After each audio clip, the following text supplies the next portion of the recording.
अस्सलाम वालेकुम एवरीवन। उम्मीद है कि आप सब लोग खैरियत से होंगे। तो आज का लेक्चर स्टार्ट करते हैं।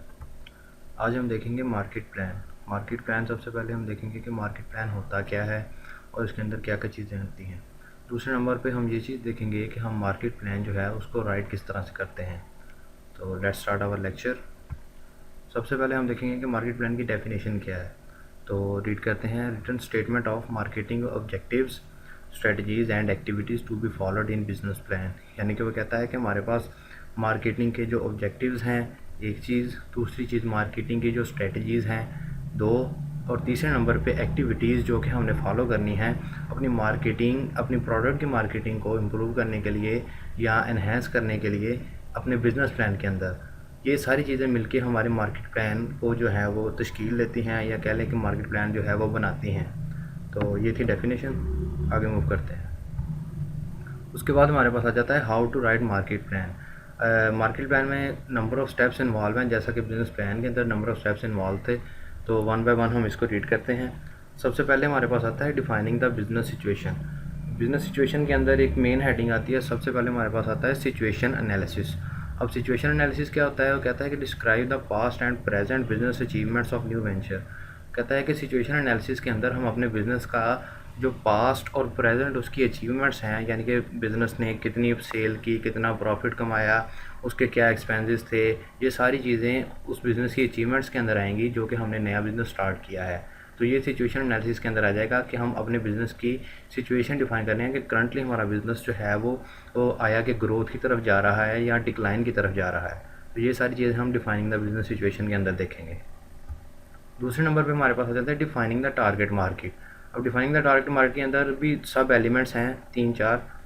हम वन बाय वन इसको रीड करते हैं। सबसे पहले कहता है कि टारगेट मार्केट क्या होती है। Target market is specific group of potential customers towards which a venture aim its marketing plan. वो कहता है कि टारगेट मार्केट जो है वो हमारे पास स्पेसिफिक ग्रुप ऑफ कस्टमर्स होते हैं जो कि किसी भी बिज़नेस के लिए जो है वो ज़रूरी होते हैं, यानी कि अपना बिज़नेस, एक बिज़नेस जो है उन कस्टमर की तरफ अपना मार्केट प्लान जो है वो टारगेट करता है। फॉर एग्ज़ाम्पल, मैंने एक परफ्यूम का बिज़नेस स्टार्ट करना है, तो मैंने एक टारगेट जो है वो अपने कस्टमर को कैसे टारगेट करना है कि मैंने मेंस परफ्यूम बनाना है या वेमेन परफ्यूम बनाना है। तो मैं देखूंगा कि मैं किस तरफ जो है वो किस डोमेन की तरफ जाना चाह रहा हूँ, तो वो मेरी जो है वो टारगेट मार्केट आएगी, और फिर उसी के अकॉर्डिंगली मैं अपना मार्केट प्लान भी है जो उसको जो है वो डेवलप करूँगा। तो ये टारगेट मार्केट की डेफिनेशन थी। उसके बाद हमारे पास आ जाता है मार्केट सेगमेंटेशन। मार्केट सेगमेंटेशन में क्या कहता है कि the process of dividing the market into small homogeneous groups. अब इसका क्या मतलब है? वो कहता है कि हम मार्केट को स्मॉल होमोजीनियस का मतलब क्या है कि एक जैसे लोग जो हैं उस ग्रुप के अंदर जो हैं, कोई एक ग्रुप हम मार्केट के अंदर बनाएंगे। फॉर एग्जांपल परफ्यूम की एग्जांपल ले लेते हैं दोबारा से, कि मैं जो है वो आया कि मेंस परफ्यूम बनाऊंगा या फीमेल परफ्यूम बनाऊंगा। मतलब मैं दोनों को या फिर दोनों का परफ्यूम बनाऊंगा और उसको जो है वो सेगमेंट्स में डिवाइड कर दूंगा, यानी पार्ट्स में डिवाइड कर दूंगा कि ये मेंस का परफ्यूम होगा और ये वेमेन का परफ्यूम होगा।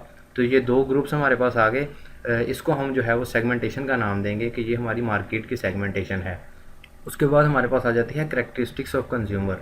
करैक्टरिस्टिक्स ऑफ कंज्यूमर का क्या मतलब है कि हमारे पास जो है वो कस्टमर या कंज्यूमर जो है जिसको हम टारगेट करना चाह रहे हैं उसकी करैक्टरिस्टिक्स कैसी होती हैं, कौन कौन सी हो सकती हैं या कैसी होती हैं। तो कहता है कि there are 3 types of characteristics as follows. कहता है कि 3 तरह की करैक्टरिस्टिक्स होती हैं कस्टमर की। सबसे पहले वो कहता है कि डेमोग्राफिक, जियोग्राफिक और साइकोग्राफिक। तो डेमोग्राफिक में क्या देखते हैं कि डेमोग्राफिक में हम अपने कस्टमर की या कंज्यूमर की जो है एज, इनकम, जेंडर, उसकी ये सारी चीज़ें जो हैं वो हम देखते हैं कि कस्टमर की इनकम क्या है किसी स्पेसिफिक रीजन के अंदर, और वहाँ पे एज फैक्टर क्या है लोगों का, और तीसरे नंबर पे वहाँ पे जेंडर किस जेंडर की जो है पॉपुलेशन जो है वो ज़्यादा है, आया कि वहाँ पे मेल ज़्यादा हैं या फीमेल ज़्यादा हैं। तो ये डेमोग्राफिकली कंज्यूमर की करैक्टरिस्टिक्स जो हैं वो हम देखते हैं। उसके बाद आ जाता है हमारे पास जियोग्राफिक। अब जियोग्राफिक का क्या मतलब है कि हम अब देखते हैं कि हमें अपना बिज़नेस स्टार्ट करना है, तो आया कि हमने किसी एक स्पेसिफिक सिटी के अंदर रखना है या कंट्री, किसी फॉरेन कंट्री के अंदर भी लेके जाना है। तो ये हमारा जियोग्राफिकली जो है वो हम अपने कंज्यूमर की करैक्टरिस्टिक्स देख रहे हैं कि किसी एक सिटी के अंदर कंज्यूमर की जो है वो करैक्टरिस्टिक्स क्या हैं, और किसी कंट्री के अंदर जो है वो कंज्यूमर की करैक्टरिस्टिक्स क्या हो सकती हैं या क्या है। उसके बाद आ जाता है हमारे पास साइकोग्राफिक्स। साइकोग्राफिक्स के अंदर क्या होता है कि हम जो है वो अपने कस्टमर या कंज्यूमर का जो है वो लिविंग स्टैंडर्ड देखते हैं कि फॉर एग्जांपल उसकी जो है वो इनकम जो है कह लें कि ओवरऑल इनकम, उसके एक्सपेंसेस और उसकी जो है वो बाइंग पावर देखते हैं कि कस्टमर जो है वो अपनी उस प्रोडक्ट को जो है वो परचेज़ कर भी सकता है या नहीं कर सकता, या हमने कोई प्राइस ही बहुत ज़्यादा हाई रखी है अपनी प्रोडक्ट की तो कंज्यूमर जो है वो उसको बाय करने की पोजीशन में ही ना हो। तो ये सारी चीज़ें जो हैं वो हम साइकोग्राफिक के अंदर देखते हैं। उसके बाद हमारे पास आ जाता है बाइंग सिचुएशन। बाइंग सिचुएशन के अंदर भी हमारे पास 3 सब एलिमेंट्स होते हैं।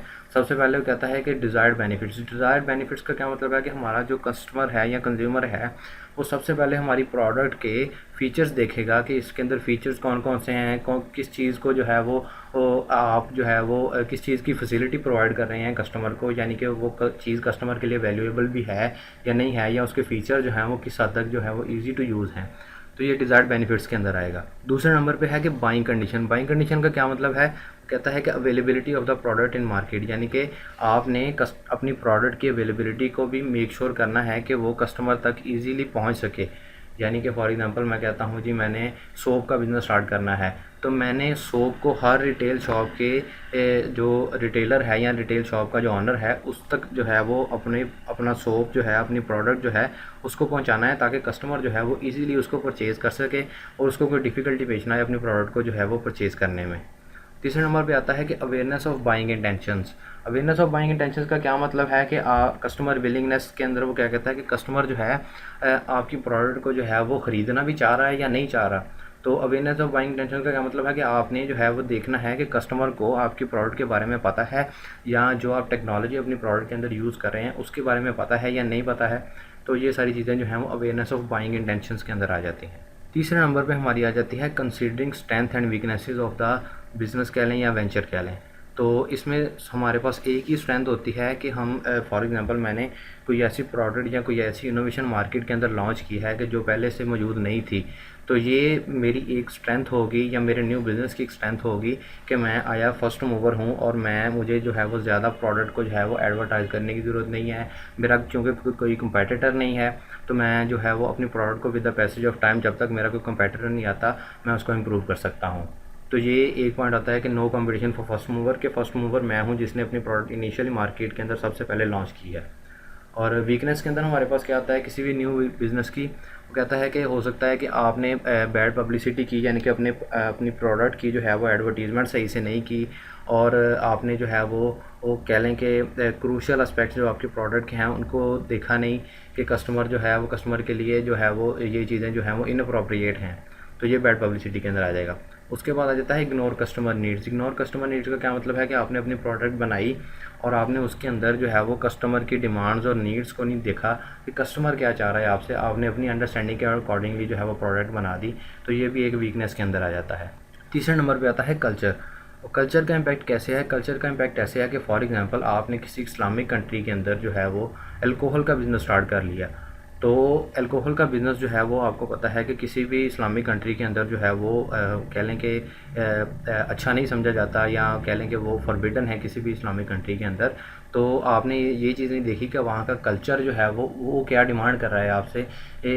तो ये चीज़ जो है वो एक कल्चर के एस्पेक्ट के अंदर आ जाती है कि आपने अपने प्रोडक्ट को जो है वो कल्चर के हिसाब से जो है वो नहीं देखा। और चौथे नंबर पे आ जाता है कि कस्टमर डिससेटिस्फेक्शन फ्रॉम प्रोडक्ट। अब इसका क्या मतलब है कि फॉर एग्जांपल आपकी कंपनी जो है वो पहले से कोई प्रोडक्ट बना रही है और कस्टमर आपका जो है वो उससे कुछ खास जो है वो कह लें कि सेटिस्फाई नहीं है। तो अगर वो कस्टमर आपकी एक प्रोडक्ट से सेटिस्फाई नहीं है तो आपने अगर कोई नई प्रोडक्ट भी बनाई है तो वो उससे भी सेटिस्फाई नहीं होगा। तो ये भी चीज़ आपकी एक वीकनेस के अंदर आ जाती है। तो आज का लेक्चर यहीं तक रखते हैं। तो बाकी जो हैं इसके पॉइंट्स जो हैं वो नेक्स्ट लेक्चर में जो है वो मैं डिफ़ाइन करूँगा। If you have any query, you can ask in the comment section. Thank you very much. Allah Hafiz.